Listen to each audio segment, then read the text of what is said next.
from our aspect, a lot of us believe in not sure. I guess the easiest way to put it. Yeah, we're not sure. We don't have a belief, really. I'm not strong one way or the other. Mm-hmm. I'm curious, to say the least. And I know you are, thinking that nothing's coming here and visiting us, basically. Right. And if I can go on a little rant to get us going. By all means. So I grew up in Cancun, Mexico. I lived there when I was 3 until I was 8. And we would see lights in the sky all the time. Like, we even thought they were like following us when we were on the road at night. And then there was a hurricane in '87, and we even saw like these triangular lights, like see 3 lights that make a triangle go over us. And then when I went back to Monterrey, Mexico, where I'm originally from, I even saw a metal object floating on top of a mountain, spinning and throwing little lasers around. And I still don't believe in UFOs. And the reason I say that is because it's just ludicrous, the kind of stuff that you see on Ancient Aliens, on the new Netflix show that I guess it was on another network and now it's playing there, Hangar 1, and the Gaia Network, and all these things where they're everywhere, they're hiding, they're our ancestors, they built the pyramids, they did everything, and there's no evidence, like factual, like scientific evidence. Everything is some random person in the woods that claims that has some implants, or that government is keeping it hidden, or there's all these like X-Files kind of things, and it's just it's like flat Earth or any other kind of out there conspiracy that is like so outrageous that it would be impossible to keep it on the wraps. So if they said, we know that, one of the shows that we did on my program was about ancient aliens in the Bible. If they said, we know that in the book of Ezekiel there's an image of the throne of God, that it has circles and it has animals with multiple eyes and has wings and stuff like that. We know that that was an extraterrestrial figure that came, and that's the only depiction of it. Then we could build an investigation based on that. It's like, okay, let's find out if that really happened. But it's not just that. There's something else, and then there's something else, and then there's little gray men everywhere, and then there's Roswell. It's like it's so many things piled on top that is it's outrageous. And I also had another guy who claims that he was an investigator for MUFON, and the Mutual UFO Network. They claim they do these scientific studies. They claim that they do these interviews, and the guy had his own agenda. But when you watch the Hangar 1 show, they start off with an investigation, and then they go off on wild theories. So it's almost like the Bigfoot thing, where you have, other than a footprint or some weird thing that happened in the woods, you have absolutely nothing. And then you build this huge story around it. So I just find it as distracting from the real issues that are going on in the world. Yeah, I will agree when you watch those shows, like you said, and we've watched plenty of them. And you're right. Very often they start with I was there, or let's say I was hired by the government to reverse engineer an aircraft, and it starts sounding good. But then the same thing, they go off on these like random tangents of just doesn't make sense and theories, and that's when I start getting lost, and I start losing the fact that it could be real. Well, when I watch another one, it's all for show. It's real. It's all for show, is what it is. They have to make a show. Will they make it longer than it needs to be? Yeah, probably. I mean, I don't know. But it's like any subject. Like you can take any subject that is it's like with the COVID-19. You take there's a virus, there's a pandemic, and then you can go off on every single way that is not true. It is true. Or it affects you this and that, and it's like it loses credibility. So if you're truly a UFO fanatic or someone who actually had a close encounter, keep it tight. Like, don't allow it to get out of hand, because then, then they come up on these interviews and they're complaining that people make fun of them and that people dismiss them. And it's like, because you're not able, like, let's say it was a traumatic experience that you were taken to the heavens by some group of strangers and they were messing with you. How can you help someone heal from that trauma? How can you help someone get their story out if they're surrounded with all these people who are, and that's what the problem with the Gaia Network and Ancient Alien Show is, that they're exploiting what they're supposed to be real stories. So if someone found that the pyramids were designed by aliens, okay, let's stay on that. And then like, no, we're just going to talk about how Jesus was an alien. And it's like, stay on topic. Like, it's meant to be ridiculous. Like, yeah, it's all very, very sensationalized, is what you're saying. So, but you said that you had seen them, and yet still you don't believe it. What would you say? What would you say about your own experience?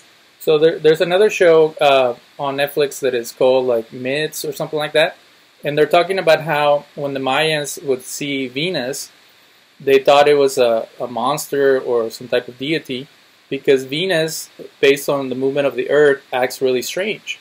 And it seems like it's coming our way, or it changes colors, or it like jumps around. So that's the problem, is that if it's some type of phenomena that is happening in the atmosphere, why does it always gotta go back to little green men? Like it doesn't work. Like, so the one that I saw that to me was the most powerful, like I said, it was a circular object that was metallic, and it was reflecting light from the sun, and it seemed like it was throwing little lasers around, like it was like spinning around like those fireworks in Mexico where they put a bunch of fireworks and it spins in a circle. It could be experiment. It could be just my mind playing tricks on me. Like, they always go to the very out of the ordinary explanation. And scientists usually say that the simplest explanation is the most likely one. So why create a whole conspiracy around something as simple as a dot in the sky? My wife and I stayed at Marfa, and there's an area in Texas where there's all these orbs that supposedly appear in the middle of the night. And it just happened that we were in an RV, and we parked there when there was a lightning storm. So instead of seeing the normal orbs that people see, we just saw a bunch of lightning. So maybe it was bad luck, but they say that the orbs might be electricity from the mountains and like connecting with the atmosphere and creating some type of electrical current, and that's it. Like, there's no reason to go bananas and start saying that the aliens are coming, because they never come. Like, if you truly had an alien invasion, why are they playing games? Why are they hiding on the rocks and pretending they're not here? And then you start thinking everybody's an alien dressed in human clothes. And it's, you know, I love sci-fi. I love V and all the shows around that stuff. Star Trek, Star Wars, fantastic stuff. But it's just our imagination going wild. Yeah, I could tend to agree with that. Well, maybe those orbs are something like ball lightning. I want to know that you're not an alien trying to make us not believe in aliens. Okay. Exactly. So, so human beings have the capacity to create in their own minds and in their own imagination all kinds of fantastical stories, and they help you process your experiences. They help you. Like, if someone told me I was taken by aliens and they put a probe in my body, the first thing that would come to mind, I'm a mental health caregiver. I'm not a psychologist, but I'm a counselor, spiritual counselor. If someone tells me that they went through an experience like that, I'm not going to be like, so tell me where the aliens are at. I'm going to be like, what brought about that type of hallucination that led someone to think that they're being probed by beings from other worlds? And then you can get to the point of helping that person heal. But if you go off on their tangent, then you're going to be hiding from the aliens too, and you're not going to be able to help anybody. Right, don't feed into the hysteria. So you have to stay, like, if we're going to use, that's why my show is called Mystic and Skeptic, because I love mystical stuff too. I can talk about that stuff all day long. But unless we go back to a base that is based on rational thinking and discernible truths that we can all agree on, you can't really move past that. Because I know people that mix, Catholic religion and like saints and angels and all that stuff, and UFOs and witches and whatever else they think is cool, the Zodiac, like, and that's what you see in the Gaia Network and things like that. They started with, we're into meditation and we're into health, and now they're just going full blast ancient aliens, where everything is the aliens. The mummies are aliens. Any advance in science did not come from us, it came from the aliens. So it's like this fantasy world that doesn't help anybody. So do you think it's like, we discussed this not so long ago, I forget who actually said it, but do you think it's something like a false flag kind of thing? Well, it might be a false flag, like when they talk about Roswell, like this totally sounds like a false flag, because there was a lot of weird stuff going on at that time. They had just worked on the atomic bomb. They were right after World War II. So there was a lot of sneaky stuff that was going on, and I believe they were trying to protect that. So they came up with the Roswell story to divert attention from what they were doing in that area, because that's the area where they throw bombs and people were dying from the radiation. So instead of focusing on that, they're like, let's talk about little green men, and people are that foolish they would focus on that. I see that as there's a documentary on Voodoo about giants, and that's another topic that we talk on the show. And people are so eager to find a giant that when they would find the bones of a dinosaur or a mammoth or whatever, they would say it's a giant, because they're trying to prove that there was giants in the Bible. That's how the UFO phenomena is. It's like they're so eager to find a conspiracy from the government, or that we are not alone in the universe, that they'll believe anything related to that. So now you have little gray men, and you have tall blonde ones with blue eyes, and then you have this guy in Switzerland that they were all beautiful women, and then you have the reptilians, and then you like, come on, man, like it just keeps on getting more and more silly as it goes. Yeah, I've heard the blonde and blue eyes too. It's just strange, like how it all branches out to every little direction. Next, going to be brown hair, brown eyes. But even Gene Roddenberry was more creative than that. Oh, I had a question. It just slipped my mind. Sorry that I sound kind of like excited, but it's just it's very frustrating when you have someone like Dan Aykroyd, who's a great writer and producer, and I don't know if that great of a comedian, but he's on the Joe Rogan show, and he's like, yeah, and there's ghosts and there's aliens and this and that, and even Joe Rogan, who's like a little out there, he's like, come on, man. He's like, no, you don't understand. And like he has nothing, like all he has like little stories he heard here and there, and he's like, no, man, but it's all being hidden, and we have to believe in it. And it's like, why? Yeah, I think that's why he signed on to do Ghostbusters, right? I think he was really into it at the time, or probably still is. Well, because his dad or his grandfather was a spiritist, and he did seances and stuff like that. And it's like, oh, okay. So like you start with ghosts, and then you end up with Bigfoot and aliens, like they all like interact with one another. Yeah, but they all live in the same place. Yeah. So we're thinking out of the whole universe, all the different things out there that we've been discovering, that there's really no chance of anything else out there. Well, it's not about chance, and it's kind of like people talk about God, and it's like, well, I can't prove that there is no God, but you can't prove that there is. It's kind of like that with life in other planets. It's like, unless we have evidence, there's really nothing we can do. Like, it's scary to feel that we're the only sentient beings in the whole universe, or that the Earth holds, dolphins and humans and monkeys or whatever that have some type of sense of self. It's very scary. Like, one of my favorite movies is the original Alien, and that's why Alien was scary. It was because no one can hear you scream. Like, it's it was the biggest fear wasn't the alien, it was that you were alone in the universe. So being alone in the universe is an awe-provoking feeling, but it's also a scary thing. And that's why it's easy to believe that there are aliens and other beings, because you want to feel like you're not all alone. And then if there isn't, it's like this void, like you feel like we're in the middle of nowhere. We're like an abandoned island, and unless there is proof, like a while back they said there was proof that there was life on Mars because they found some meteor that came down and it had little cells in it, and it turns out that the cells came from the Earth, that they like grew on top of it. So unless there's like any like strong evidence, there's too much stuff to worry about to be focused on.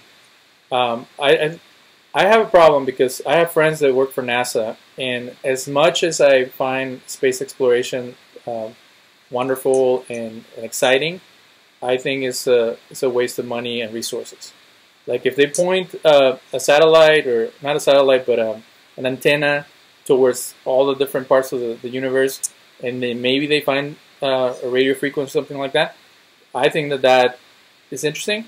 But to try to get people to another planet to see what's over there, it just seems like billions of dollars that are wasted that could be helping people on this planet. Yeah, like why go to Mars when we can help ourselves? I totally get that. You're gonna go destroy another place and make it worse, like, and then right. And you have nothing over there. Like you can't even find a Home Depot to buy more bolts, or everything you have to fabricate yourself. Totally have to make a Home Depot just to buy it. So it's exciting, and like if there was beings who have greater technology that they can do, you know, Earth formations or whatever, like in both Alien 2 and Star Trek, they throw in something and it makes it thrive, and there's animals and plants and stuff like that. If there's a being that can do that, why come here? Like they can just stay over there and enjoy themselves. Like there's always a nefarious thing about the aliens coming and taking something from us, but the humans are very frail beings. So why would an advanced being come over here other than to like taunt us or experiment with us? It seems like they were saying in the Hangar 1, like, you know, most likely aliens want to conquer because humans conquer. And it's like, why do they have to have the same needs as us to try to prove ourselves? Like, what if they're just happy wherever they're at? Yeah, like why do we think they're barbaric? Because essentially, if they looked at us, we might be the barbarians, in theory. But I can't express to you how profound that just sounded to me when you said that it's a scary thing to think that we're all alone, because that's even scarier. You're right. I never even thought about that. It's scary to think that it's quite possible that we are just all alone. And maybe that's why people think about UFOs and stuff like that, because how could we be alone? We're not alone, you know? I just never ever thought about that. That's very, very profound to me. And that's what philosophers and theologians have been debating for centuries about, like, why are we even here and what's the point and how does it all work out? So if we give these so-called beings human characteristics, then they're a reflection of us instead of, you know, Prometheus, another Alien sequel, they say that the aliens were our ancestors. It's kind of like the Star Child thing, where they're the ones that planted the seed that became the DNA for humans, and then they abandoned us. And it's like, that's even worse. Like, if you have a problem with a deity that would do that, or that would create the process and then walk away or be involved in a non-expressive way, then having, you know, they asked Richard Dawkins, okay, so well, if God didn't create the universe, who brought the universe about? And then he said the aliens. And it's like the same thing that nobody has evidence for, now you're attributing it to the aliens. And it's like there's always a higher intelligence that is capable of doing what we have now, but you can debunk that real quick by saying that the chaos that you see in the universe is at times greater than the perfection or the way that things work properly. So you don't really need in that type of mentality, a puppet master that is pulling the strings. So everybody contradicts themselves all the time when they come up with excuses or the sources of humanity or of life in this planet. But who's to say it's not equivalent to, like you were saying, like another deity or, the sun gods or, I mean, like who's to say that if aliens did leave us here, I mean, it's similar to the veil that we're under if in fact there is one God. You know what I'm saying? Well, in that there is a rabbi that comes on Ancient Aliens, and he says everything is paranormal, everything is extraterrestrial. Like the knowledge of God is extraterrestrial, and it's he's playing games, but in a sense it is, because if you think of spirituality as maybe a different dimension or a different, why is it that all heavenly creatures or all deities have like a heavenly component? They always come from the outside. They have wings, or they appear in the heavens. Why is it always from the universe in? It's never like only the Mayans and maybe the Mesopotamians. They had deities that came from the earth or from the chaos in the waters, but a lot of them come from the sky, like the Hindu deities. They all come from the sky. So that's where the Ancient Alien things gets confused, because they start mixing categories. They go from talking about deities into talking about spaceships and beings that are bound by human laws. If you're talking about aliens being outside of our scientific laws and the laws of this universe, then you might have a greater probability of that happening. But if they use propulsion and they use astronaut suits and stuff like that, then it seems to be a little more far-fetched. Right, you just have to keep going on forever and ever and ever, and it'll just never end. Well, it's just, people that work in NASA, they know how difficult it is to go to another planet. It's difficult and it's easy. Like if you watch the movie First Man, it was very challenging for them to make it to the moon, but once they got all the stuff right, they were able to do it. So maybe there's this thing of like, for the aliens to be able to come over here, they would have to have so much oxygen and so many like resources. So I don't know. Like some people say that they're not aliens; they're actually people from the future. So then you go off on other kinds of tangents.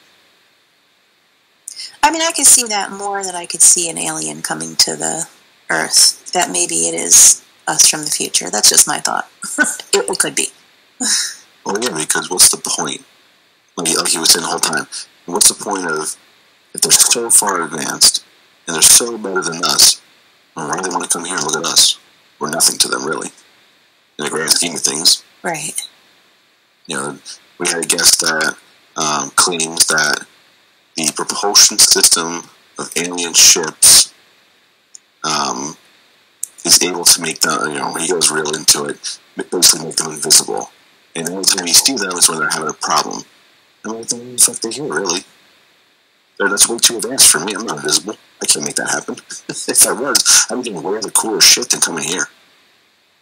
Well, I think his theory is that they've always been here. So they need to cloak themselves. That's what he was getting at. Well, this podcast come out soon, but we have another guest that's out now that claims that every paranormal or alien experience is somebody stuck in a sleep paralysis that basically is dreaming it based off of movies or TV shows that they've seen in the past. That seems more likely, realistically. Yeah, I really like that. Your head around. Yeah. Versus being invaded by who knows what. Right. Okay, let me ask you guys a question. This is like movie trivia. What's the most ridiculous line of The Matrix 2? Oh no, I never even seen The Matrix 2. Is that the one where the guy gives a chick a dessert and looks out an orgasm? Is that The Matrix 3? They kind of run together because they're so bad. The sequels are so bad. There's a point, and it's related to what you were saying about the sleep paralysis. There's a point where Neo is talking to some guy, and he's like, I think he's talking to the Oracle, and she's like, vampires, werewolves, Bigfoot, all that stuff are glitches in the system. And I was like, what? It's like we started off with a guy that can fly and he can, not get hit by bullets, and now we're talking about weird stuff. And the point of that was that in the real world, when you see UFOs or strange creatures, something like that, that's the creators' design being flawed or having glitches or something like that. So maybe this is all an illusion, and when people see little gray men and stuff like that, that's actually deviating from the design. Like it's something that it went wrong and it comes out as that. But it's almost like I sound like a biggest nerd talking about all these movies, but it's almost like the Cabin in the Woods. Cabin in the Woods had monsters from every single field. So you had like the zombies and the aliens, and you had, so it's kind of like that. Like normally we just see people and bad things happen, and then every once in a while a giant snake comes out and bites somebody's head off. It's like that's even crazier. So so that kind of brings me to the fact that, do you think that we're all like, are we all like these avatars, like kind of like in Matrix? Like we have, we're somewhere else? Then it would be a more, because the biggest issue in theology is this idea of a perfect universe. So a lot of people don't believe in God because they think that the universe is not perfect. But it never says that it was perfect. It says it was good.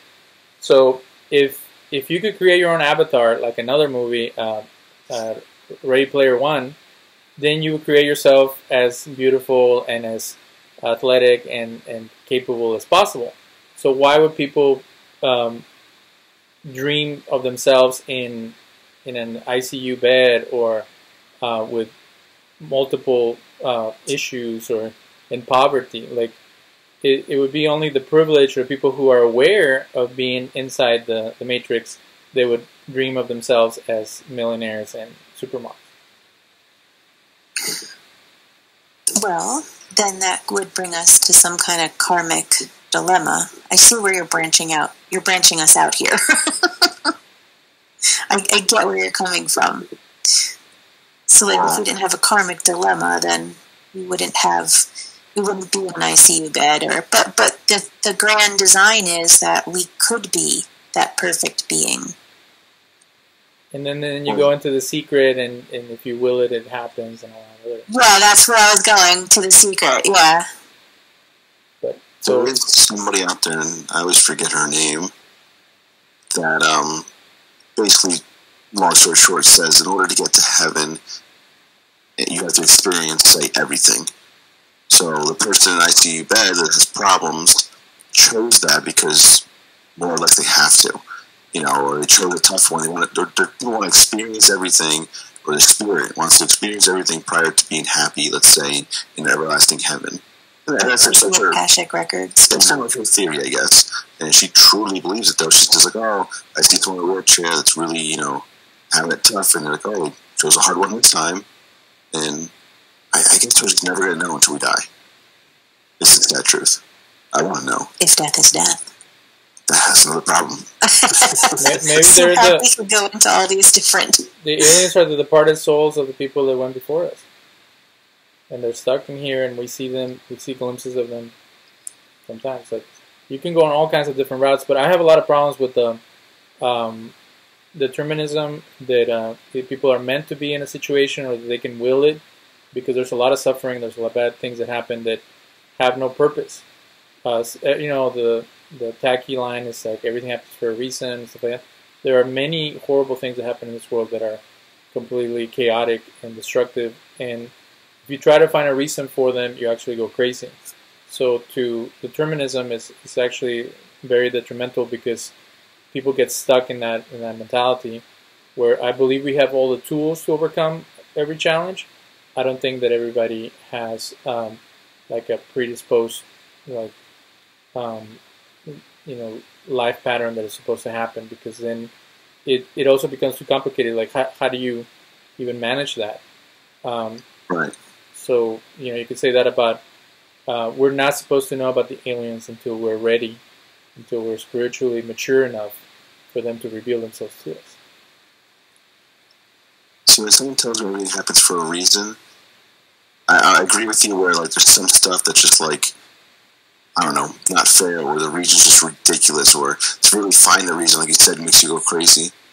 But majority of it, and maybe this is where people come from, everything comes from a reason, is choices. There's certain choices you make every fucking day, and no matter what, it's going to have a ripple effect somewhere. Whatever choice you so choose to make is, something's going to happen.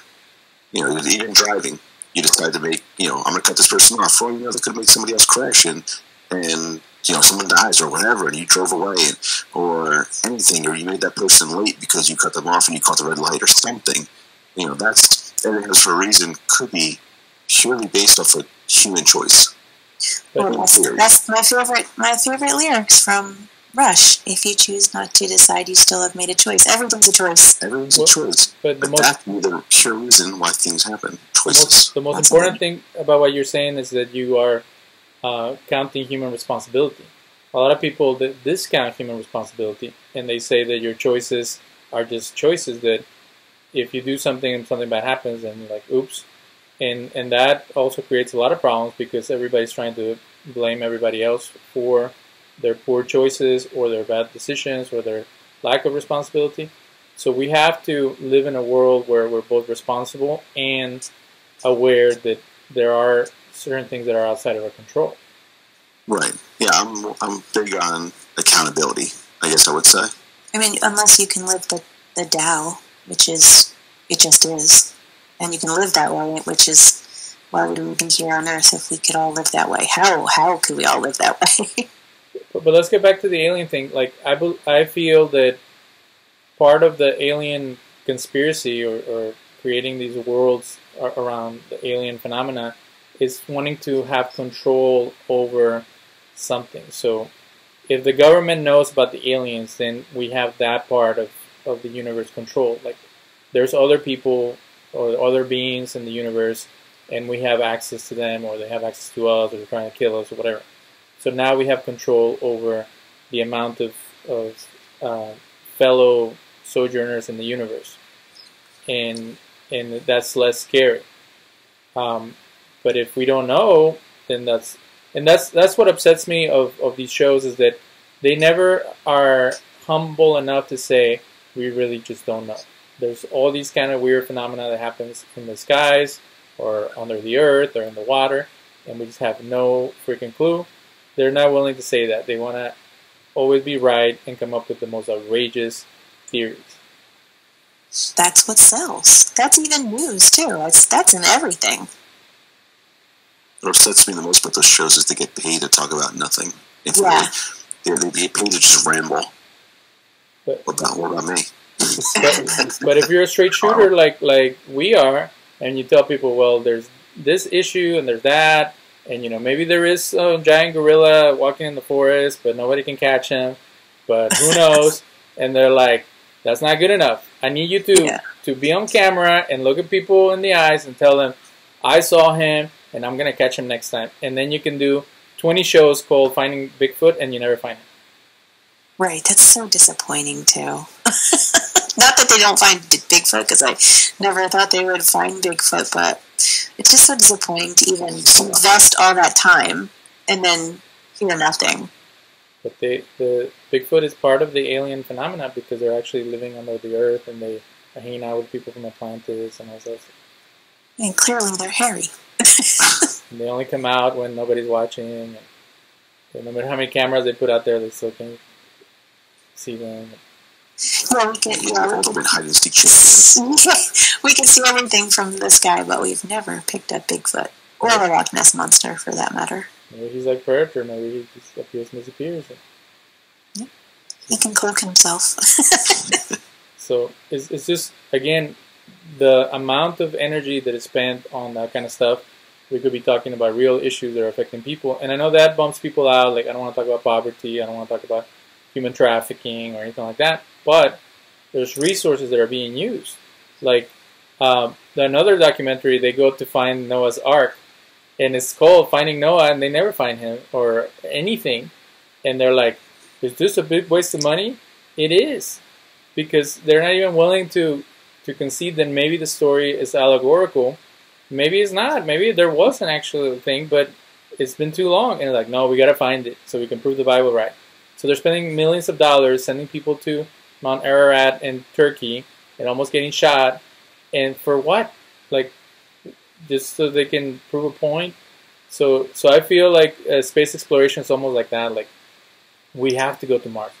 Like, to what? Like, get a bunch of people killed in the process?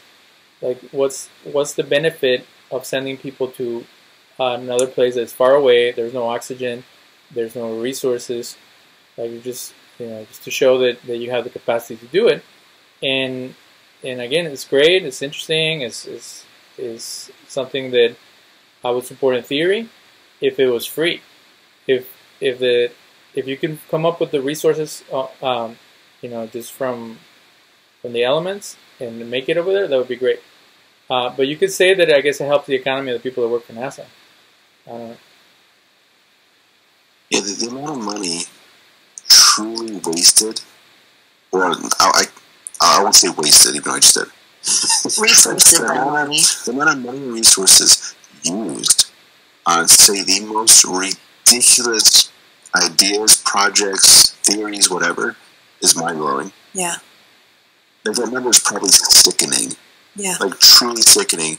Meanwhile, there's poor people just really struggling out there. I'm not saying people that chose a bad life, but people that are really trying and really struggling, that are just like, it's an amazing amount of money out there just blown.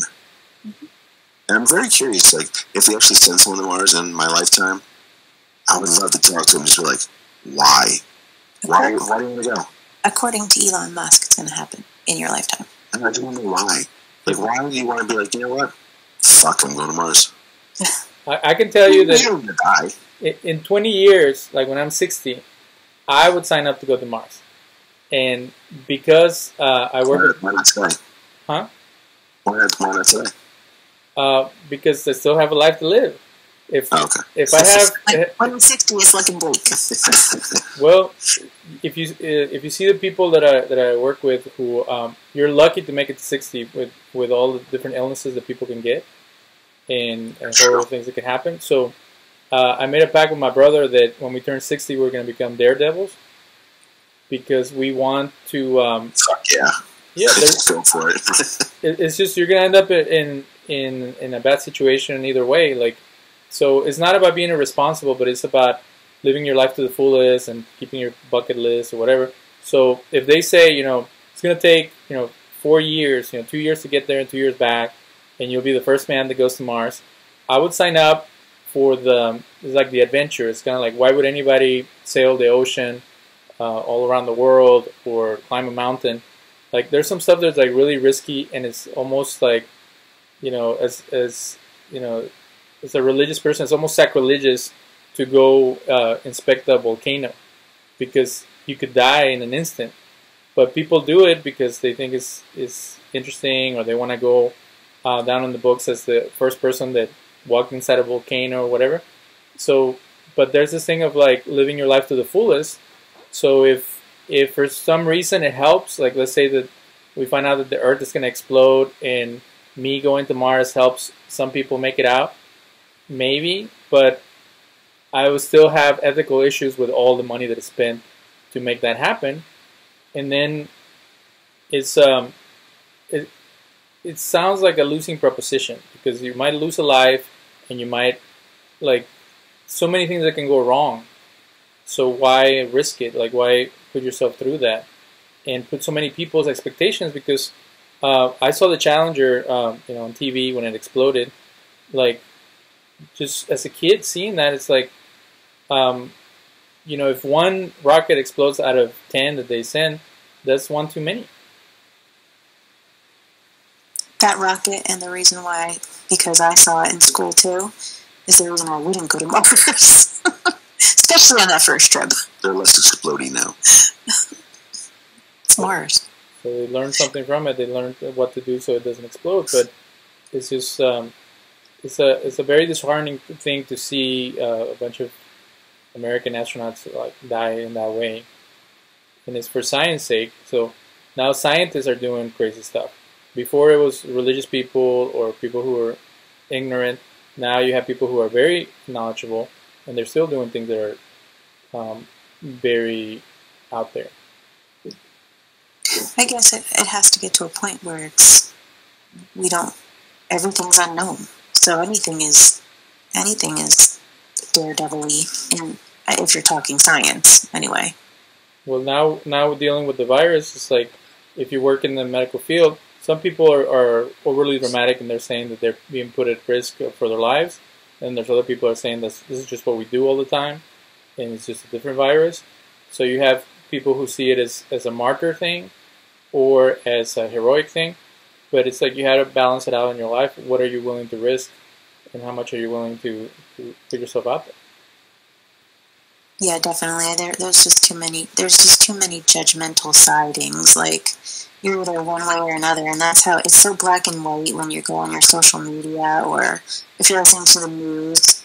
But, like, ethically, I think, morally, you just have to take that balance.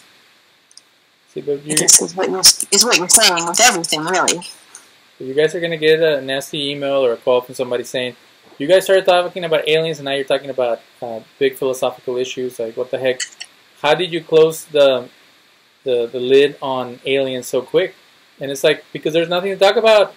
Unless they have a corpse somewhere that they show us, there's really nothing to talk about regarding them. So, did you ever see the series on History Channel, Project Blue Book? Okay. So-called History Channel? yes, that channel. That channel on TV named History. I haven't seen that show. What is it about? So Project Blue Book is the government spending project on all alien encounters. So Roswell or any type of alien, phenomenon, they would go and investigate and always disprove, but I don't know the doctor's name, but the doctor that was Alan Hynek. There you go, Alan Hynek. He was hired by the U.S. government. He was a science teacher. He was professor. Yeah, professor as a PhD and that stuff. Was hired to, I think, be the face personally to disprove it. But the show almost is kind of alluding to the fact this is based off like his diaries, kind of, that he's starting to believe that what he's sent out to do, but there's actually aliens out there. Right, because it says right here that he believes he's being duped by the government into the larger conspiracy that covers up the truth instead. Okay. With all due respect, we know how incompetent the U.S. government is. That's true. How would they keep an alien monster away from eating them or destroying everything? Like, all you got to do is watch any movie about an alien. The alien always has tricks under the sleeve that nobody expects. So if they were truly that capable of containing something like that, it's kind of like people with the flat earth.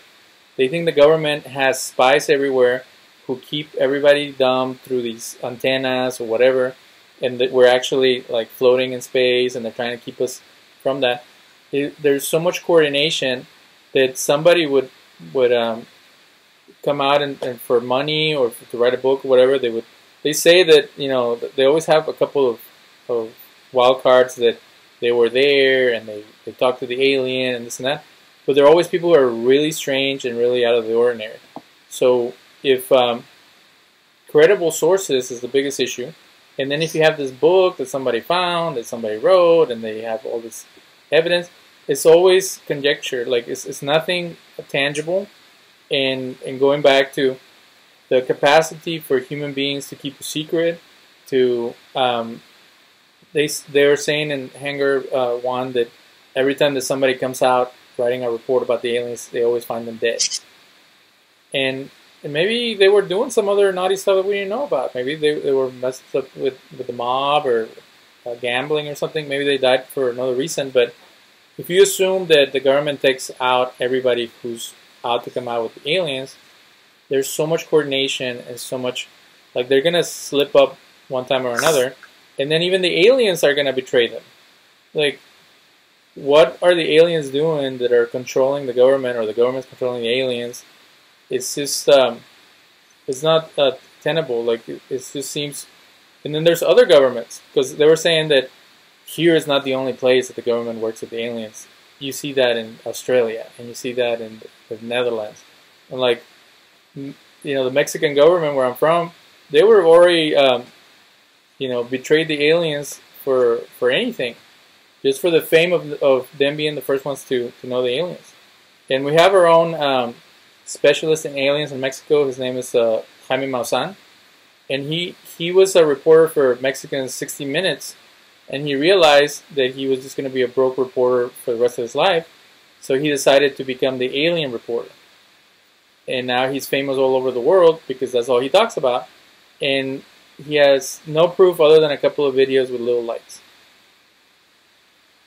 And that's all it ever is. Yeah. That's all it ever amounts to, though. I mean, we never with the cameras that we have today, we never that's what's my biggest problem is this day and age. In this day and age, everybody's walking around with a camera. It's their phone. It's in their pocket at all times. So you're going to tell me that we can't capture, like, real proof? It's impossible. There's too many people out there. You know, how can they be this good at hiding if they're really out there? And we talk about the surveillance state, and you know, in Israel they have satellites watching everyone because they're afraid of terrorism. So they would have caught something. Like, there was a point where they said there was a UFO over Jerusalem and the Holy Temple, the Temple Mount. Like, that would have been caught by somebody on either side of the conflict over there. And it's like, it's always some fuzzy video from some random person that nobody can find. And, yeah, why is it always the worst videos? Yeah, they're always so grainy. Don't you catch stuff and it's like, where's this video from? Like, the 60s? Like, the first time they catch it and you can't tell who it is. It's like the worst grainy video ever. They don't know how to record. They don't have the right equipment. There was that other guy who, there's like a documentary about him, and he had like little aliens like under his window, and they would come out, and then they said, you know, that's a really cheap way to do that with computers or with some program or whatever. And then he was caught with having inappropriate stuff in his computer. And Stanley Romanek. And the government put it there, so then you guys wouldn't find out about it. Right. It's like, that's the worst alibi I ever heard. Yeah, some serious incredible. That shit. Because people are actually believing him. Like, people are actually, you know, following him. There's people still, right now, that still think he's credible. But I don't know how they can think that. And there is, you know, political things that people do. Like, I find it very interesting that every time that there's a minority leader, they always catch them with a prostitute or with a mistress or with money in their bank. And then when other people do it, they never get in trouble. So there is a possibility of people doing that. But come on, man. Like, the stories were already crazy, and then it just, it goes back to the credibility. It's like, if, you know, everybody talks about Carl Sagan, and he said some things about the possibilities, but he didn't have any proof. And then you need someone with a lot of knowledge or a lot of rapport to bring that. So they did this thing about the presidents, and they said, well, Jimmy Carter saw a UFO, and then Ronald Reagan, and then Nixon took Jackie Gleason to go see the aliens. And it's like, but they never told you the sources of these stories. They just have some guy telling you the story. He could have made up the story, and now it's in a book, and then somebody else repeats it.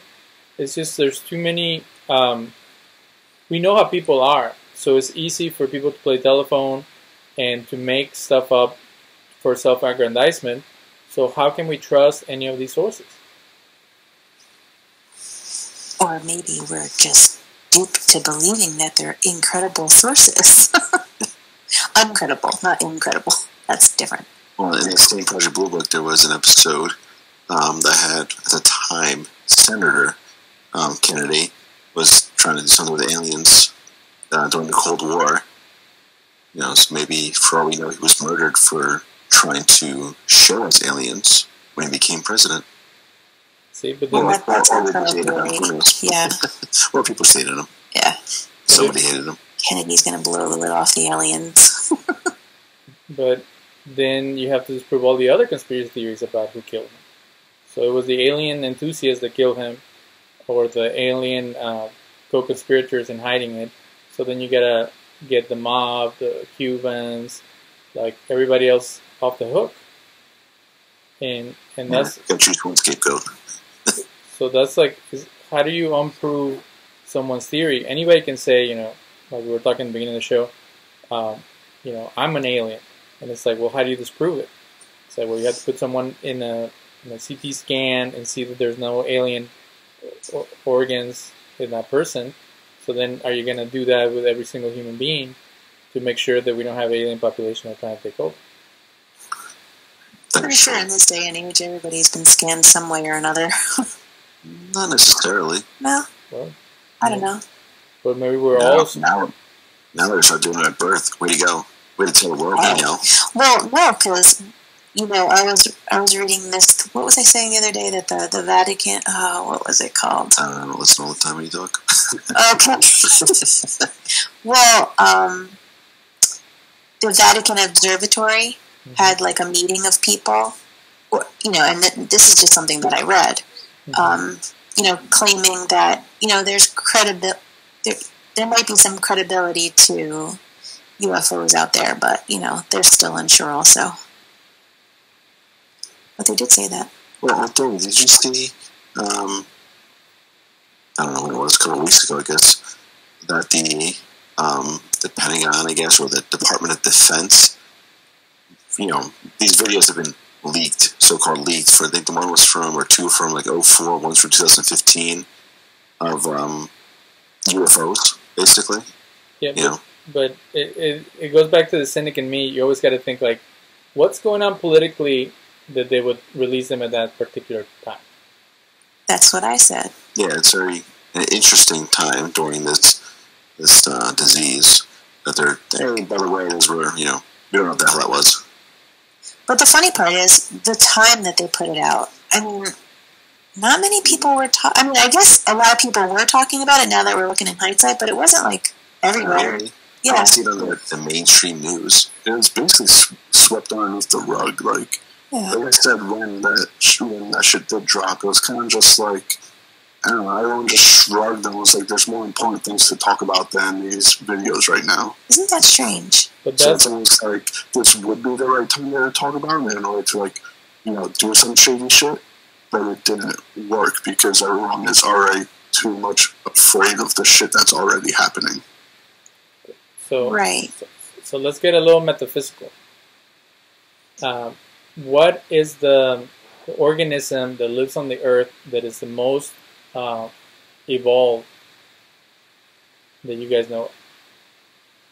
Organism? Yes. Most evolved organism. I don't know. So people say humans, right? Oh.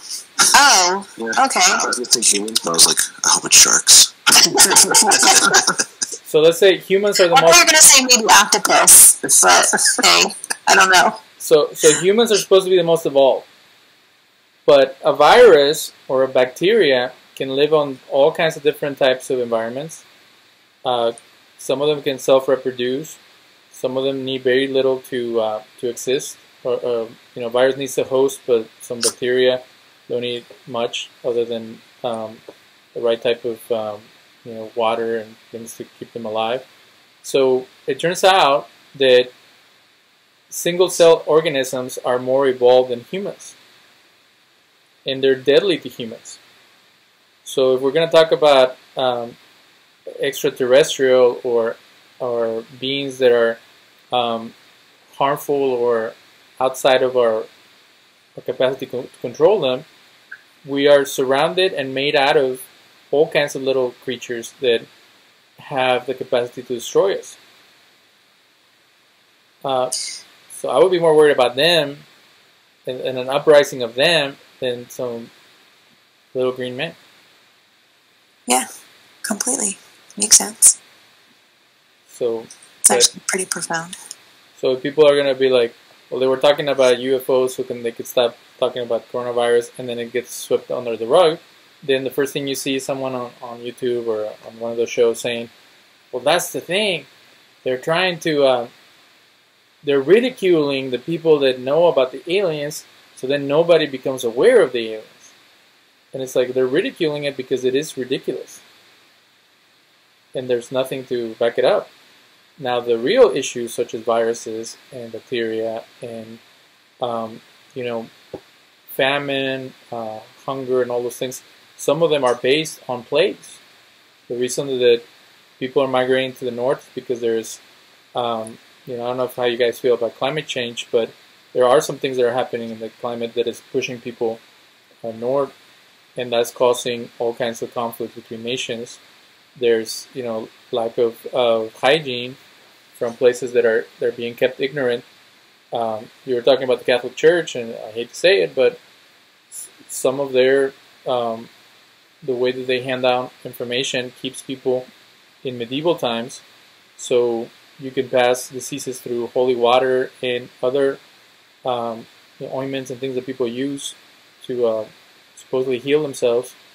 You can actually so being scientific is helpful for society, and I see now that I had a guest on my show that was talking about during before the Nazi regime, people were stuck on this like imaginary thinking where everything was mythical and magical, and that's what made them feel good about the state of their affairs, because things were so horrible after World War I that they rather go into legendary ideas to feel comforted. So you see that in modern society where people are into aliens or comic books or whatever other fantastical stuff to keep them going. And then when you hit them with hard science and with things that is important for the rest of society, they blow you off like you're a lunatic. Yeah. Yeah. But they've also been burned by bad science, such as the Nazis who were using eugenics and racial theories that were based on social Darwinism and things like that. So everything can be corrupted, but there's this mistrust of rational truth and verifiable information that causes a lot of problems. Yeah, so you can look at anything and be skeptical. Anything's a probability theory. So I hope I blew your guys' minds. You did. Especially that whole we could be alone in the whole universe thing. Now I'm not going to sleep. Well, on that aspect, I don't know if you've seen it, David, but the sci-fi film Ad Astra that came out last year. Oh, yeah. I thought it was It was good. Yeah, but Daniel, you should try to find and watch it, because the whole premise of that movie, the big question at the end of it is, well, what happens when we do find out that we are alone? Okay, great. And it's like that's like the whole almost realization of the characters. It's that he found out that we are alone, but he cannot accept that we are alone. Mm-hmm. Shit, that's gonna be me. But it's a really good movie. I'll watch it. And it was, not tonight because I need to sleep. But and it was very realistic. Like the good thing about the movie is that you could kind of follow. Like it didn't seem like there's people that don't like sci-fi. Like I don't know why, but there's people that don't like sci-fi because it's too fantastical or it doesn't make sense with science. There's people that break down Star Trek and things like that. So that movie kind of mixed science with future prognostication of how far can we get, and the time periods were off. Like he got to Saturn like too quick, but they didn't even tell you that it had been months, and then he came back and stuff like that. But they had to keep the movie going. Yeah, they definitely jump through time to kind of just keep the flow of it going. But the movies that upset me are like First Contact and Intergalactic, what's called Interstellar, where the further you go in the universe, the closer you end up at home. Like you end up in your living room when you're supposed to be millions of miles away, or you end up talking to an alien that looks like your dad, and it's like, come on, man! It's like they ran out of money in CGI effects. Yeah, I think Interstellar fell from the mindset of just Christopher Nolan was asking two big, like really big questions, and then a movie always needs a resolution, and he was just like, oh fuck, I don't know the answer. So he just had to like try to do something. So you had the main character falling into a black hole and talking to fifth-dimensional beings, which got him to travel through time, and it's just like, oh dude, you lost me at that point. But I just the lesson that I want to share with your audience and with everyone is that don't let yourself fall into the black hole.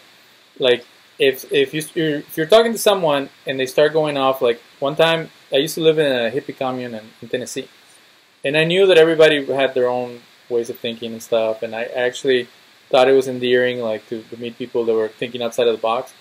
But I'm in a bonfire, and this guy's like, I was watching this YouTube video, and this guy he made this model of how the universe is spinning on itself, and like, you know, it looks like I don't know, it's like a weird twister thing that goes, and then like we're in the middle and the whole thing, and it's like, wow, amazing, but like, how does that affect anybody? Yeah, what would that do? And it's like, you know, people came up with all kinds of theories before science, before they were able to prove that the Earth was around the sun and all that. And they were interesting, and there was whatever they could do with the information they had. But it's like the Mayans and the calendar or whatever, like, it was, and this, I forgot to say this at the beginning of the show, I don't know how long the show is, but there's, you know, I don't want to start any conflict, but a guy came up with like a shirt or a motto that said, just because white people can't do it, that doesn't mean it never happened. And it had a picture of a pyramid and like one of those big heads that the native Latin Americans made. And the whole premise of Ancient Aliens is that humans are incapable of doing anything great. Everything was designed and executed, or they used humans as slaves by the aliens. All the cool, like, 7 wonders of the earth were made by aliens. And what this guy is saying is that just because Western society cannot recreate it, that does not mean that the ancient man, who whatever race they were from, or part of the world they were from, that they didn't have the vision and the resources to do it. When you have millions of people at your disposal as slaves, you can do practically anything, because you just kill them and then you grab another one. So what we don't have in human society nowadays is that type of fervor. And you know, it's like, you know, going back to Nazis, like, you had a lunatic and all his followers, and they were able to do horrible things with everything at their disposal. So why can we think that some civilization was able to build great buildings and statues with whatever they had available? Because they had a fanaticism that they were pleasing the gods, or they were pleasing the king, or they were creating something that was worthwhile, that was going to last forever.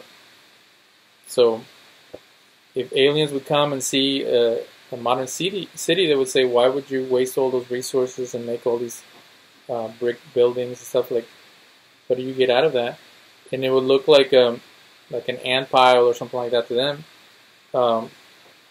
But back then they had the capacity to do that. So if you run into that type of mentality where anything is possible, that it's outrageous, or that people are trying to get you to think outside of the box, always go back to, like, center yourself to the idea that humans have the capacity to do a lot of great things, but they also have the capacity to do a lot of evil, and that manipulating someone, a lot of the cults Well, some of the modern cults, they're based on UFO stuff.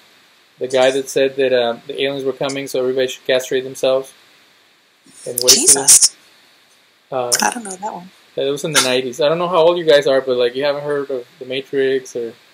No, I've heard of The Matrix. I've been around. I feel old. Well, I turned 48. So, but there was a guy in California that got everybody castrated. Jeez. So it's like with the aliens, and then you have the... there's a group, Raelians in Canada. So you have now cults that say that the aliens made them do whatever crazy stuff they did. So you have fanaticism. I think that there's different types of fanaticism now. You have fanaticism, anti-government fanaticism, and you have doomsday prepper fanaticism, and then you have the alien fanaticism, where everything is alien or everything is a government conspiracy, and they build these like cultic mentalities around it, and they're dangerous because people make poor decisions based on those ideas. So I think that people need to study and educate themselves to not fall into those patterns that can be destructive. Or like you're saying, maybe we were just more evolved back when we were doing, like the pyramids and all of this, and then because of our destructive nature, destroyed ourselves and the actual, what's the word I'm looking for? The actual drive to be smarter. Instead, we went against ourselves. And then it was just backtracking. So, have you guys ever heard of Graham Hancock? Not to my knowledge, maybe. So there's this guy. He was a reporter in like Australia, or I think he's either British or South African. And he started off as a reporter, and just like the guy from Mexico, he realized that reporting wasn't going to make him any money. So he started writing about ancient civilizations, and he came up with this like, it's almost like a pre-Earth like universe, like before what we know as modern or like Earth history. There was another Earth history where humans became so evolved that they created all these amazing structures, and then that fell apart, and then on top of those ancient structures, humans built the pyramids and stuff like that. So he claims that inside of the pyramid there's another pyramid that is made of some amazing metals, and whatever Stonehenge was actually a landing pad for their ships and all kinds of great stuff. And then the Antarctica was actually Atlantis, all kinds of wild stuff. And people love him. They think he's a genius. I tried to read the book that he wrote, and I just couldn't understand what the heck he was talking about, because it was so outlandish that it's cool, it sounds wonderful, but it goes back to this no evidence other than weird little things here and there that some people wrote back in the Middle Ages.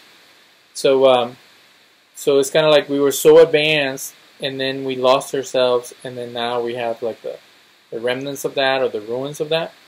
But it's still like there is no real evidence. It's just conjecture. So the Mayans and all those people, they were great civilizations, and then they became too powerful, and they killed each other or themselves, or they became unsustainable. So the Mayan ruins were abandoned, and people went back to living in the jungle and in the coast. So all that stuff was left there. By the time the conquistadors showed up, there was nobody living in the pyramids. The pyramids in Mexico City, they were still active. And then the pyramids in Egypt, they had been gone through so much that they weren't functional anymore. And the pyramid's not even functional. Like it has like a little path inside that goes into a tomb. So it's just all this rock that is not doing anything. But then they find out that it's pointing to certain stars. And they're like, well, it has to be aliens, because the aliens told them that the stars are aligned to the thing. And it's like, well, you could just have someone lay on the ground and look up, and then come up with how to decipher where the pyramids are. It's really not that amazing, other than they were following the stars. So. Right, they've always followed the stars. Well, that's what I said in the past. I basically said they had nothing else to do, so who's to say they didn't just deem somebody to research it and watch night after night, figure out where certain stars are and decide to build towards them. Yeah, I mean, It's all theory, I guess. And that was their, we all want to have a legacy or something that we are known for before we die. That one guy was the one who said, okay, we're going to make this stuff right here. And they passed that on to his grandchildren and then on. And then they slowly built that. And that's the only belief they had, that they had to connect with deities or with the universe through those means. And all they had was rock and sand. So humans, if it's true that we evolved 100,000 years ago to the point where we're at right now, we had the capacity in our brain back then than we do now. We just didn't have the tools that we have now. So they say that they built ships that went all the way to different continents back then. And it just took time for them to figure out the right type of equipment and shapes of boats and sails and stuff like that. But maybe there was people who figured it out way before and then it got lost. In the history of art, you see that there's art that's very advanced back in like 5,000 years ago, and then they decided to go back to more simplistic art afterward. These different cultures had different emphasis on different things. So if you think the Renaissance art is the most advanced, it's advanced in some things, but in other ways, they had come up with how to make a statue back in 1000 before Christ, and then they found it again in the medieval times, and they redid it again. So there's been ups and downs in human civilization that the ancient aliens and the Gaia Network are not considering. It's just, if you take human history and you just nitpick the stuff that's weird, you can come up with all kinds of crazy theories. well, and also it was probably way easier because of, like, probably Pangea we were Pangea back then, like, all the continents were together. That's what they say. Allegedly. Allegedly, and they broke off. Well, so where do you guys stand on scientific stuff? Like, when you start talking about the paranormal and the extraterrestrial and stuff like that, do you guys have like a baseline? Like, we follow the scientific method, or we are open to any kinds of perspectives, or like? Well, I know I'm open to all types of perspectives. I like the fact that other people have their perspectives, and then I take from everybody. I don't know what these guys... I think these guys are really determined against certain things. But they're open. I'm fairly open, which is my problem. I can be persuaded in many directions. Okay. Based off of, someone goes with a certain things, I'm like, oh shit, that makes sense. For instance, today, I'm like, oh shit, yeah, nothing's out there, it makes sense. And when I someone talks to me, I'm like, oh shit, there are people out there, it makes sense. Well, let's do some history trivia. Okay. What's the oldest civilization, and how old is it? That would be you, Nick. No. The earliest one... No. Well, like, it depends on your definition of civilization, but I would say Mesopotamia. That's what I was going with. Is the oldest one we kind of know, but that also depends. Because Mesopotamia is like one of the first ones they figure was like started like agriculture. And if you think civilization starts with the start of agriculture, then I guess you could say Mesopotamia. But civilizations did start before that as well. They were just hunter and gatherers. Okay, so most historians would say that it was Mesopotamia. Okay, cool. I would. And then there's some other people who would question it and say, well, maybe in Australia or New Zealand, Oceania, what's it called, the continent? Oceania, whatever? Yeah, all those islands there. That there was civilization there in the sense of like people had a language, or they had traditions or culture of some kind. So let's just say that, and how long ago did the Mesopotamians or the Chaldeans exist? That I'm gonna be wrong with, but I want to say around 10,000 years ago. Okay, so as far as I know, and you can double check me on this. That's the only time that I'll ever use the History Channel as my source. The History Channel claims that the oldest civilization was, they say that the Egyptians, the Chinese, and the Babylonians, they were all around 4,000 before the Common Era is when they got going. 4,000 before, so 6,000 years ago. Yeah, so Okay. give or take. There's a new show called Conspiracy Theories. I don't know how long it's been around. This has been around for a year. It's a podcast, and they're talking about Hitler. So, religious studies major. I actually studied Jewish studies, and they're like this and that, and conspiracy theories about Hitler. And then out of the blue, they didn't even say that it was one of the theories of the Nazis, or the Nazis believe it was like the oldest civilization are the Hindus. They've been around for 25,000 years. And I was like, wait a second. And they're like, that's why the Nazis believe that they were the descendants of the Indo-Aryan civilization, because they were the first humans. And I'm like, come on, man. That is so false and misleading. Like, I emailed them several times. They had responded to something I said earlier, and I told them, I'm going to call the Anti-Defamation League. I'm going to, set you guys straight. And they're like, why am I making a fuss about the Hindu civilization being 25,000 years old?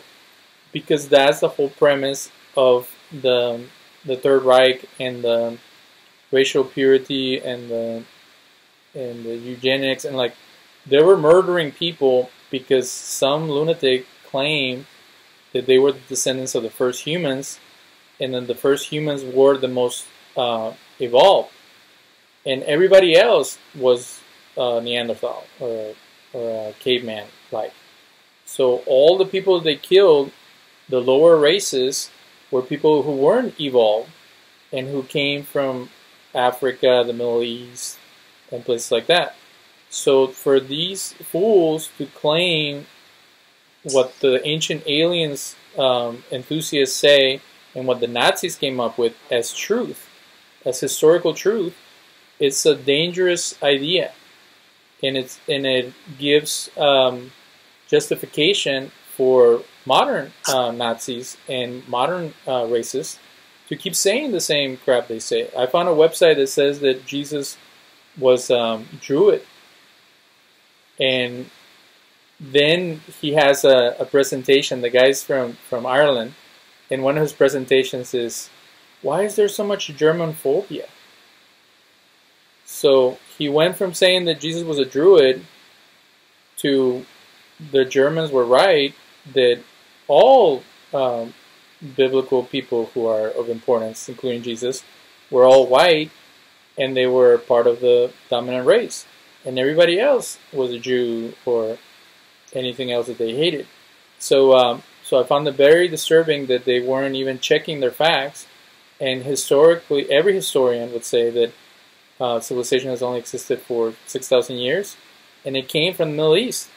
These guys are saying that it came from the Aryan Mountains, where on top of Persia, and then those people migrated north to German lands, and then that's where the original Reich or whatever they came from. So I just found it very disturbing, and most people say, well, you're crazy for making a big deal out of it. It's like, it is a huge deal, because it's a theory that brought about multiple deaths,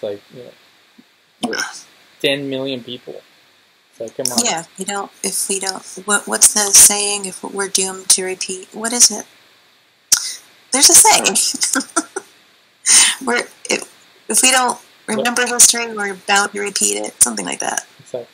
So it's important to keep clear the dates and actual events. It seems to repeat a lot of things anyway. So what? So if you have people that say that Lemurians are the true aliens, they were actually some type of race that went underwater with the Atlantis, and then they came back, and then they were friends with the Nazis, and then the Nazis had spaceships, and the spaceships, they got them from the aliens, and it's like, it always goes back to racial theories of being supreme and everybody else being crap. So it's horrible. It shows the insecurity of some people, that they have to prove that they are star children, descendants of aliens, or descendants of the master race, or whatever, that makes them better than everybody else. When if you're truly better, you would be, more kind and more loving and more respectful, and you wouldn't feel attacked by other races and other people trying to take over your country or your civilization or whatever.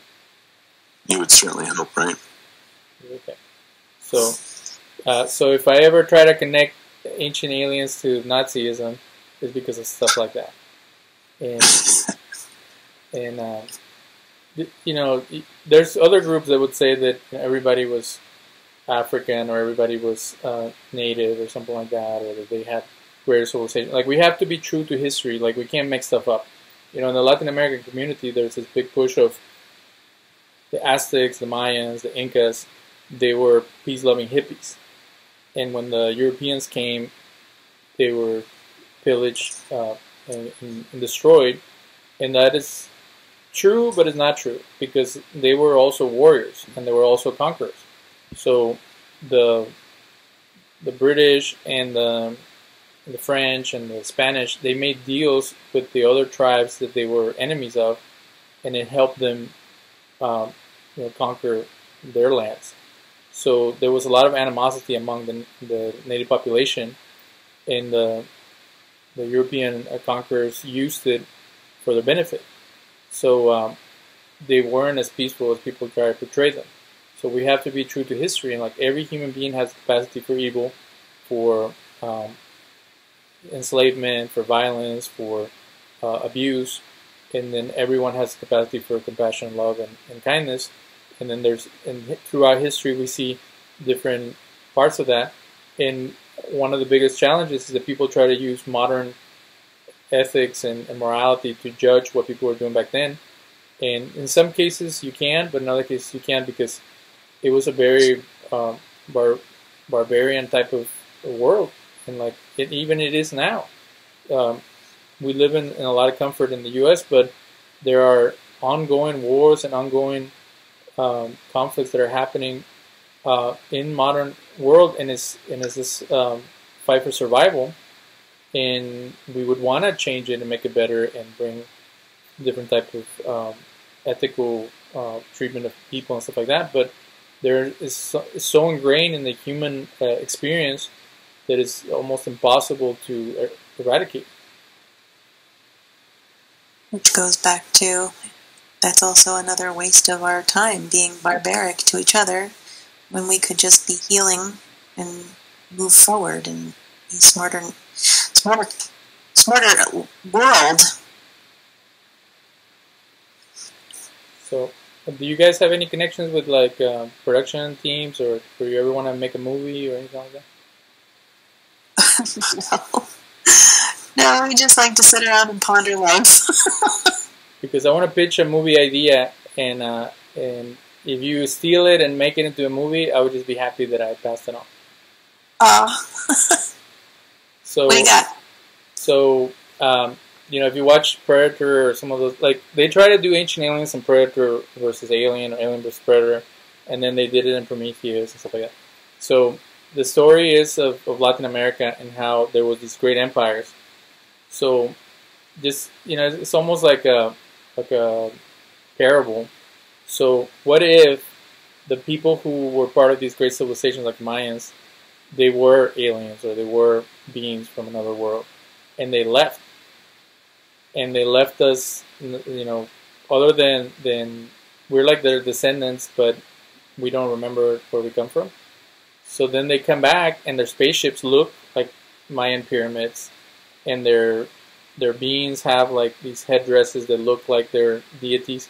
Because what's really interesting about Ancient Aliens is that they do have a point where most aliens, most deities from all over the world have like really strange looking characters with like big eyes, or with like head crest or whatever, or they have like sharp teeth, or they have like multiple hands, or they're like these really amazing creatures. So let's say that they came back and they looked like that, but it was just all like an astronaut suit that made them look like that. Kind of like in Independence Day where they get out of the suit and they're actually little gray guys. But they're humans covered with all that stuff, or like Stargate. And they come back to try to find out what happened, because they left some people here and then they went to the stars and they came back. And then the people are corrupt and they're abusing each other and the cartels and stuff like that. So the aliens come back and they clean house. And they actually go around destroying everyone who's not a child.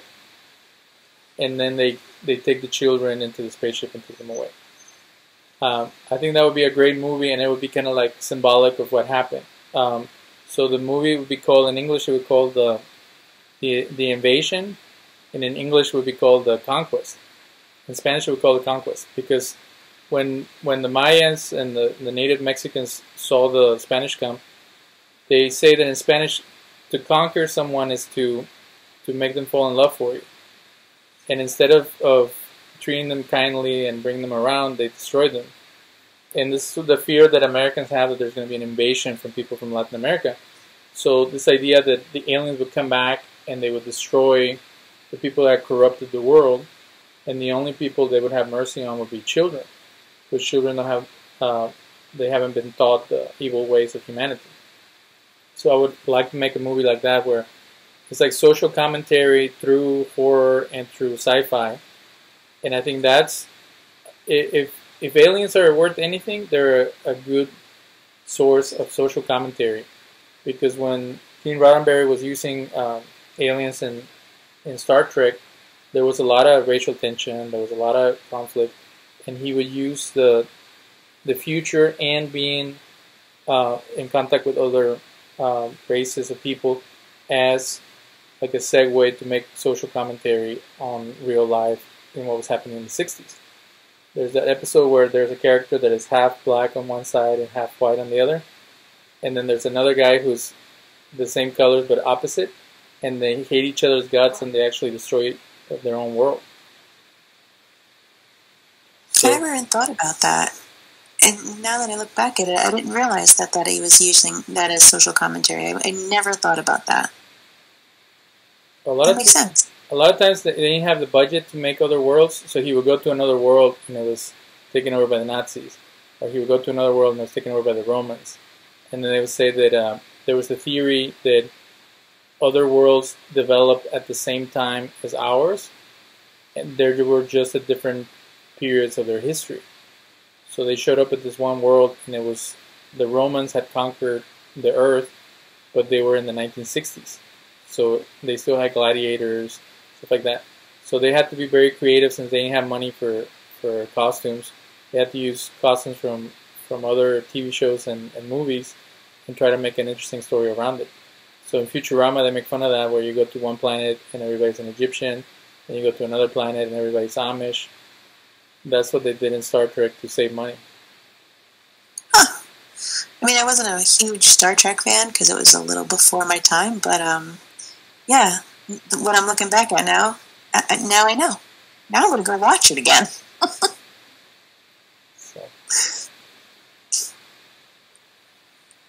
Well, David, I think we really come full circle with everything.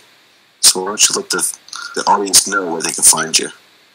So we record the show a week or two before, and we play it on air on Radio Free Nashville. If you go to radiofreenashville.org, Wednesdays at noon, the Mystic and Skeptic radio show plays. But you can also find us online. We have a Facebook page. We have Buzzsprout is the website that we use to have our podcast on. So if you just type Mystic-Skeptic radio show /podcast, we come up on iTunes and all the other resources that are available for podcasts. And we have a project. It's called Raiders of the Unknown, where it's like the best of the Mystic and the Skeptic that deals with religion, spirituality, and conspiracies. Because I have those two shows that I did about UFOs, and they're kind of and you have to dig through all of our stuff to find them. But on Raiders of the Unknown is WordPress.com. You can find all the shows that we've done about stuff dealing with history, with conspiracies related to the Bible, with things that are kind of out of the ordinary and that are hot topics. We also have a YouTube channel where we started doing video, and we have some of our old radio recordings where there's just the audio with an image. But we've dealt with all kinds of stuff related to the paranormal and social issues and stuff like that. I think next year we're going to focus more on history and theology and things like that. But we just try to keep it, I call it a variety show, because we have so many different topics that we deal with. And every once in a while we have people who are well known in their fields speaking about their subjects. That's awesome. I was listening to it. I liked what you had to say. I liked what the people that you had on had to say as well. So after the show, you can tell me which shows you listen to, because I don't get too much feedback on my program. Oh, okay. I'll look back at it. I know it was I think it was something Jones. Oh well, you can wrap up the show and then I'll tell him. And as always, you can find us at thebeerlatteshow.com, on Facebook and Instagram at The Beer Latte Show, and Twitter at The Beer Latte. We would love to know your thoughts on aliens. And we'll see you guys next week. Bye. Bye. Thank you. So what kind of beer did you guys have? Today we were drinking from Lone Eagle, New Jersey, a bunch of different IPAs. I really wanted you guys to ask me what I drink, and you never did. Oh crap! And we should have. We're bad at that part, because we always do like the beer portion like prior to recording anything else. It's kind of just like a prior portion, and we did forget to end it off. Someone else was drinking something stupid. We should pay more attention to that. So I'm a lightweight. I'm allergic to wheat, so I have to drink those ciders. Okay, they're very good though. Yeah, like they're making more different ones, and I don't really pay attention. Like Angry Orchard's okay, and then it's a Golden Bow and things like that. But there are some new ones where you get like a flight of different ones in the package at Costco. And then I don't think I'm allergic to grapes, but I'm allergic to pesticides. So unless the wine is organic, I get really sick and like I pass out. Huh. So Oh my god! I never even thought about pesticides in wine. yeah, so grapes and strawberries are the ones that have the most pesticides. So yeah, that's very interesting. So, yeah. That's actually a good thing to be allergic to, because it's probably not good for you anyway. Yeah. Obviously. So I wasn't a big drinker to begin with, and then now I'm screwed. Or healthy. I'm sure we're going to look at it. Yeah, so which shows were you listening to? I'm going to ask my husband, how do I do this? How do I see the ones I was just viewing? Do you know? I don't know. I should flash that up. Because I was looking at something. Is it on I know iTunes? you were talking to somebody, the one you had mentioned, which was, I thought his last name was Jones. He was in the UFO, what do you call it? MUFON? What was it called? MUFON. What is it? MUFON? Yeah. So Yeah, I began to listen to that. that guy is a whack job. I'm sorry. Yeah, I didn't actually end that one because my son was running around. And then I started listening to the Shack Being an Atheist. Is that what it was called? Yeah, the Shack turned me into an atheist or something like that. Yeah. It's just, Yeah. It's just ridiculous. Religious people just drive me nuts. So Michael Heiser was the first guy that I had on that talked about aliens. And then this guy, Jones, whatever his name is, they're friends, and they're part of some ministry where they're trying to prove that aliens are not real, so people believe in Jesus. And then I'm like, well, if aliens, like, what makes you think that one cannot substitute the other? And they're like, well, we know that aliens are not real because Jesus said that, like Jesus never said anything about aliens. But no, but it has to be demonic because they're trying to confuse people. And when ever you talk to an alien person, they always start talking about gems and spirits and stuff like that. So they're new age, and the devil works through that kind of stuff to confuse people. And I'm like, you can have your opinion and stuff like that, and maybe whatever, but don't make stuff up. Like, the alien thing is a hoax in the sense of like it confuses people or puts them, sends them in the wrong direction. But now you are trying to say that you have some type of proof that it's a demonic possession or something that is causing people to see aliens, and like it has nothing to do with that. They're talking about scientific stuff like spaceships and probes and stuff like that, and you're talking about the devil. Why would the devil pretend to be an alien to confuse people? Oh, because the devil is sneaky like that.